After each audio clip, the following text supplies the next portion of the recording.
Top quality और consistent performance के लिए सिर्फ सिल्वर पंप नाम याद रखना। ಮತ್ತೊಂದು ಕಡೆ ಬಿಜೆಪಿಯಲ್ಲಿ ಆಗ್ತಾ ಇರುವಂತಹ ಬೆಳವಣಿಗೆಗಳು, ಬಿಜೆಪಿಯಲ್ಲಿ ರಾಜ್ಯಾಧ್ಯಕ್ಷ ಸ್ಥಾನದ ಕದನ ಇನ್ನೂ ಕೂಡ ಮುಂದುವರೆದಿದೆ. ರಾಜ್ಯಾಧ್ಯಕ್ಷ ಸ್ಥಾನದ ಬದಲಾವಣೆಗೆ ಒತ್ತಾಯಿಸಿ ನಿನ್ನೆ ಸಭೆಗಳು ಕೂಡ ನಡೆದಿವೆ. ಈ ಹಿಂದಲೂ ಕೂಡ 1 ಪಾಯಿಂಟ್ ಅಜೆಂಡಾ ಇರುವಂತದ್ದು ಯತ್ನಾಳ್ ಬಣದ್ದು ವಿಜಯೇಂದ್ರ ಅವರನ್ನ ಬದಲು ಮಾಡಬೇಕು ಅಂತ. ಅದೇ ನಿಟ್ಟಿನಲ್ಲಿ ಬೆಂಗಳೂರಿನಲ್ಲಿ ವೀರಶೈವ ಲಿಂಗಾಯತ ಮುಖಂಡರ ಸಭೆ ಕೂಡ ನಡೆದಿದೆ. ನಿನ್ನೆ ಬೆಂಗಳೂರಿನ ಖಾಸಗಿ ಹೋಟೆಲ್ನಲ್ಲಿ ನಡೆದಿದ್ದಂತಹ ಒಂದು ಸಭೆ ಇದು. ಬಿಜೆಪಿ ರಾಜ್ಯಾಧ್ಯಕ್ಷರಾಗಿ ಬಿವೈ ವಿಜಯೇಂದ್ರ ವಿಫಲರಾಗಿದ್ದಾರೆ.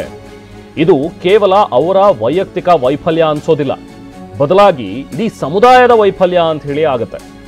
ಇಡೀ ಲಿಂಗಾಯತ ಸಮುದಾಯಕ್ಕೆ ಒಂದು ರೀತಿ ಇದು ವೈಫಲ್ಯ ಅನ್ನೋ ರೀತಿಯಲ್ಲಿ ಬಿಂಬಿತವಾಗುತ್ತೆ. ಹೀಗಾಗಿ ರಾಜ್ಯಾಧ್ಯಕ್ಷ ಸ್ಥಾನದಿಂದ ಬಿವೈವಿಯನ್ನ ಬದಲಾಯಿಸಬೇಕು, ಸಮುದಾಯದೊಳಗೆ ಮನವರಿಕೆ ಮಾಡಿಕೊಳ್ಳೋದಕ್ಕೆ ಈಗ ನಿರ್ಧಾರವನ್ನು ಮಾಡಿದ್ದಾರೆ.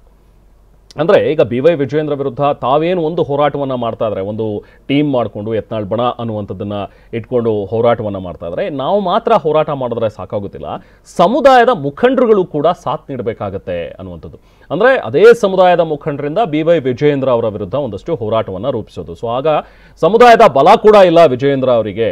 ಸೊ ಹಾಗಾಗಿ ವಿಜಯೇಂದ್ರ ಅವರನ್ನ ಯಾಕೆ ನಾವು ರಾಜ್ಯಾಧ್ಯಕ್ಷರನ್ನಾಗಿ ಇಟ್ಕೋಬೇಕು ಅನ್ನುವಂಥ ಒಂದು ಪ್ರಶ್ನೆಯನ್ನು ಹುಟ್ಟುಹಾಕೋದು. ಆ ನಿಟ್ಟಿನಲ್ಲಿ ಹೈಕಮಾಂಡ್ ಮೇಲೂ ಕೂಡ ಒತ್ತಡವನ್ನು ಹೇರಿ ಬಿವೈ ವಿಜಯೇಂದ್ರ ಅವರಿಗೆ ಈ ಕಡೆ ಶಾಸಕರ ಬೆಂಬಲ ಕೂಡ ಇಲ್ಲ, ಜೊತೆಗೆ ಸಮುದಾಯದ ಬೆಂಬಲ ಕೂಡ ಸಿಗ್ತಾ ಇಲ್ಲ. ಸೊ ಹಾಗಾಗಿ ಅವರನ್ನ ನಾಯಕರನ್ನಾಗಿ ಮುಂದುವರಿಸೋದು ಬೇಡ ಅನ್ನುವಂಥದ್ರ ಬಗ್ಗೆ ಒತ್ತಡ ಹೇರುವಂಥ ತಂತ್ರ ಇದು. ಮತ್ತಷ್ಟು ಸಭೆ ನಡೆಸೋದಕ್ಕೆ ಸಮುದಾಯ ಮುಖಂಡರು ನಿರ್ಧಾರ ಮಾಡಿದ್ದಾರೆ.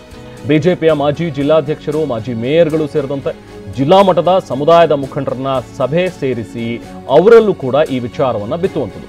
ಆ ಮೂಲಕ ಸಮುದಾಯದಲ್ಲೇ ಒಂದು ಬದಲಾವಣೆ ಬರಬೇಕು ಅನ್ನುವಂಥದ್ರ ಬಗ್ಗೆ ಧ್ವನಿ ಎತ್ತುವಂಥದ್ದು. ಸಮುದಾಯದ ಮುಖಂಡರು ಧ್ವನಿ ಎತ್ತುವ ರೀತಿಯಲ್ಲಿ ಆ ಲೆಕ್ಕಾಚಾರವನ್ನು ಹಾಕೊಂಡಿದ್ದಾರೆ. ವಿಜಯೇಂದ್ರ ಅವರನ್ನ ಬದಲಾಯಿಸಿ ಆತಂಕವನ್ನು ನಿವಾರಿಸುವಂಥ ಒಂದು ಯತ್ನ ಮಾಡೋದಕ್ಕೆ ಯತ್ನಾಳ್ ಟೀಮ್ ಈಗ ನಿರ್ಧರಿಸಿದ್ದಾರೆ.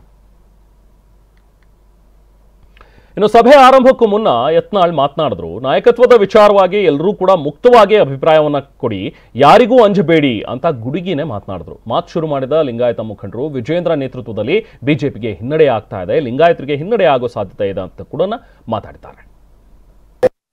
ಲಿಂಗಾಯತರ ಮತ ಕ್ರೋಢೀಕರಣ ಮಾಡಲಿಕ್ಕೆ ಯಾವ ರೀತಿಯ ನಾಯಕತ್ವ ಬೇಕು ಅಂತ ಚರ್ಚೆಗೆ ನಾವು ಇವತ್ತು ಕೂಡಿಸಿ ಅದಕ್ಕೆ ನಿಮ್ಮ ಮುಕ್ತ ಆದಂತ ಚರ್ಚೆ ಮಾಡೋಣ. ಏನು ಯಾರಿಗೇನು ಅನಿಸ್ತಿಲ್ಲ, ಭಯ ಇಲ್ಲ, ಯಾರಿಗೇನು ಆಗೋದೂ ಇಲ್ಲ. ಅದಕ್ಕೆ ದಯವಿಟ್ಟು ತಾವೆಲ್ಲರೂ ತಮ್ಮ ಸಲಹೆ ಸೂಚನೆ ಕೊಡ್ತೀವಿ.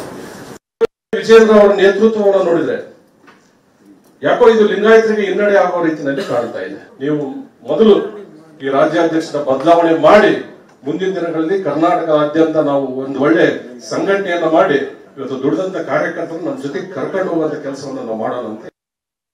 ಇಂದು ಇಲ್ಲಿನ ಹುಲಿನ ನೀವೇ ತೀರ್ಮಾನ ಮಾಡಬೇಕು. ಇನ್ನೊಂದು ಹೇಳ್ತಾರೆ, ಉತ್ತರ ಕರ್ನಾಟಕ ಯಾವ ಇಲ್ಲ ಮುಖವಾಡಗಳು ಅಷ್ಟೇ. ನಾನು ಹೇಳ್ತಾ ಇದ್ದೀನಿ, ನೀವ್ಯಾರು ವೀರಶೈವ ಲಿಂಗಾಯತರು ನಾಯಕರಲ್ಲ, ಡಮ್ಮಿಗಳು ನೀವೆಲ್ಲ, ತಿರಸ್ಕೃತ ನಾಣ್ಯಗಳು ಅಂತ ಹೇಳ್ತವ್ರ. ಹೆಂಗೆ ನಮ್ಮ ನರೇಂದ್ರ ಮೋದಿಯವರು ನೋಟ್ ಬ್ಯಾನ್ ಮಾಡಿದ್ರಲ್ಲ, ತಿರಸ್ಕೃತ ಅಂತ ಹೇಳ್ತಾರೆ, ಚಾಲ್ತಿ ನಾಣ್ಯಗಳಲ್ಲ. ಇನ್ನು ಯತ್ನಾಳ್ ಮತ್ತು ಬಿವೈವಿ ಬಣ ಕಿತ್ತಾಟಕ್ಕೆ ಪ್ರತಿಕ್ರಿಯೆ ನೀಡಿರುವಂತಹ ವಿರೋಧ ಪಕ್ಷದ ನಾಯಕ ಆರ್ ಅಶೋಕ್, ರಾಜ್ಯ ಬಿಜೆಪಿ ಅಧ್ಯಕ್ಷರ ಘೋಷಣೆಯ ನಂತರ ಎಲ್ಲಾ ಬಿಕ್ಕಟ್ಟಿಗಳಿಗೂ ಕೂಡ ತೆರೆ ಬೀಳುತ್ತೆ ಅಂತ ಹೇಳಿದ್ದಾರೆ. ನೋಡಿ, ಇದೆಲ್ಲ ಟೆಂಪರರಿ ರಾಜ್ಯದ ಅಧ್ಯಕ್ಷರು ಘೋಷಣೆ ಆದಮೇಲೆ ಎಲ್ಲನೂ ಕೂಡ ನಿಂತು ಹೋಗ್ತೈತೆ. ನಾವು ಒಟ್ಟಾಗಿ ನಾವು ಕೆಲಸ ಮಾಡ್ತೀರಿ.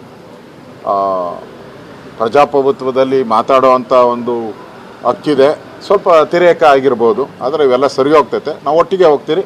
ಈಗ ನಾವು ಮತ್ತು JDS ಅಣ್ಣ ತಮ್ಮಂದಿರ ರೀತಿ ಈ ರಾಜ್ಯದಲ್ಲಿ ಆಗ್ತಾ ಇರ್ತಕ್ಕಂಥ ಕಾಂಗ್ರೆಸ್ಸಿನ ದುರಾಡಳಿತ ವಿರುದ್ಧ ಒಟ್ಟಾಗಿ ಟೊಂಕ ಕಟ್ಟಿ ಹೋರಾಟವನ್ನು ಮಾಡ್ತೀರಿ. ಮನೆ ಬಗ್ಗೆ ಮಾತಾಡೋಣ. ನಾನು ಪ್ರತಿನಿಧಿ ಕಿರಣ್ ಹನ್ಯಾಡ್ಕ ನಮ್ಮ ಜೊತೆಗೆ ಜಾಯ್ನ್ ಆಗಿದ್ದಾರೆ. ಕಿರಣ್, ಈಗ ಬಿಜೆಪಿಯಲ್ಲಿ ಆಗ್ತಾ ಇರುವಂತಹ ಒಂದಷ್ಟು ಬೆಳವಣಿಗೆಗಳು, ಈಗ ಸಮುದಾಯವನ್ನ ಎತ್ತಿ ಕಟ್ಟುವಂತಹ ಒಂದು ಪ್ರಯತ್ನ, ಅವರಿಂದ ಧ್ವನಿ ಎತ್ತಿ ಮಾತಾಡಬೇಕು ಅವರು ಅನ್ನೋ ರೀತಿಯಲ್ಲಿ ಯತ್ನಾಳ್ ಬಣ ಈಗ ಹೋರಾಟವನ್ನ ಮಾಡ್ತಾ ಇದೆ, ಪ್ರಯತ್ನಗಳನ್ನ ಮಾಡ್ತಾ ಇದೆ. ಸೊ ಏನಿದು ಸ್ಟ್ರಾಟಜಿ, ಹೇಗೆ ಹೆಲ್ಪ್ಫುಲ್ ಆಗ್ಬೋದು ಅಥವಾ ವಿಜಯೇಂದ್ರಗೆ ಹೇಗೆ ಇದು ಮಾರಕ ಆಗಬಹುದು ಅಂತ ಹೇಳಿ ವಿಶ್ಲೇಷಣೆ ಮಾಡ್ತೀರಿ ಕಿರಣ್? ರೆಹಮಾನ್, ವಿಜಯೇಂದ್ರ ಅಥವಾ ಯಡಿಯೂರಪ್ಪ ಅವರನ್ನ ಪಕ್ಷದಿಂದ ದೂರ ಬಿಟ್ಟು ಪಕ್ಷವನ್ನ ಸಂಘಟನೆ ಮಾಡುವಂತಹ ಸಂದರ್ಭದಲ್ಲಿ ಆ ಬಿಜೆಪಿಯಿಂದ ಲಿಂಗಾಯತ ಸಮುದಾಯ ದೂರ ಉಳಿಯುತ್ತೆ ಅನ್ನುವಂಥ ಒಂದು ಅಭಿಪ್ರಾಯ ಬಿಜೆಪಿಯಲ್ಲಿ ಸೃಷ್ಟಿಯಾಗಿದೆ ಮತ್ತು ಅದು ಸೃಷ್ಟಿ ಮಾಡಲ್ಪಟ್ಟಿದೆ ಕೂಡ.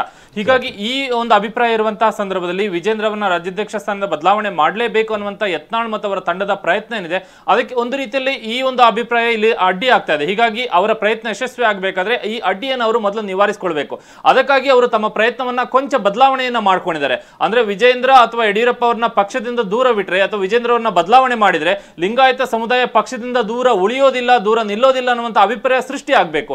ಹಾಗಾಗಿ ಅವರು ಈ ಪ್ರಯತ್ನವನ್ನ ಸಭೆ ಮೂಲಕ ಆರಂಭ ಮಾಡಿರುವಂತದ್ದು. ನಿನ್ನೆ ಬೆಂಗಳೂರು ನಡೆದಿರುವಂತದ್ದು 2ನೇ ಸಭೆ. ಇನ್ನೂ ಕೂಡ ಇದೇ ರೀತಿಯಾದಂತಹ ಸಭೆಗಳನ್ನ ಮಾಡೋದಕ್ಕೆ ಅವರು ತೀರ್ಮಾನವನ್ನ ಮಾಡ್ಕೊಂಡಿದ್ದಾರೆ.